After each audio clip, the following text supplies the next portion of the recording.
അമിത ബലത്തിലും ശക്തിപ്പെടുവിൻ.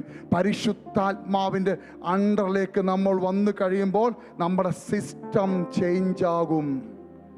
അതെന്താ system change ആകുന്നത്? അതെന്താ സിസ്റ്റം ചേഞ്ച് ആകുന്നത് എന്ന് പറഞ്ഞാൽ അവിടെ ആയുധം മാറുന്നു. നമുക്ക് ചില ആയുധങ്ങളുണ്ട്. ദൈവം നമ്മുടെ ആയുധം എടുത്തു മാറ്റും. അവിടെ രണ്ട് തരത്തിലുള്ള ആയുധമുണ്ട്. ധരിക്കേണ്ട ആയുധം, എടുക്കേണ്ട ആയുധം. രണ്ട് ആയുധങ്ങളും ആത്മാവിൻ്റെ ആയുധം ധരിപ്പിക്കും.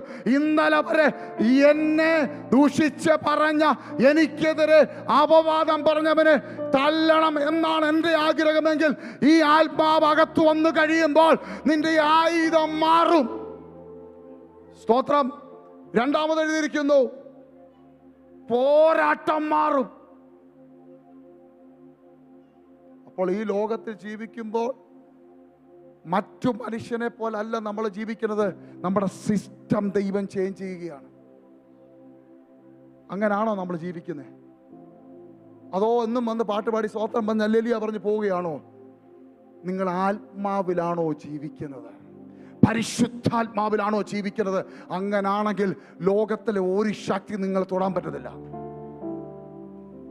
സ്തോത്രം. പോരാട്ടം മാറും. ജഡരക്തങ്ങളോടല്ല പോരാട്ടം. അയൽവക്കത്തെ നിങ്ങൾക്കെതിരെ ബാഡ് വേർഡ്സ് ചീത്ത പറയുന്നവനെതിരെ അല്ല നിങ്ങൾ പോരാടുന്നത്. പിന്നെ പോരാട്ടം മാറുക.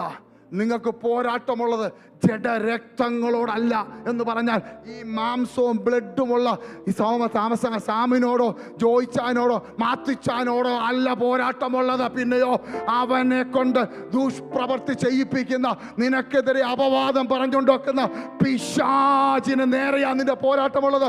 നിന്റെ പ്രാർത്ഥനാ മുറി മുട്ടുമടക്കണം. നിനക്കൊരു പ്രാർത്ഥനാ മുറി ഉണ്ടായിരിക്കണം.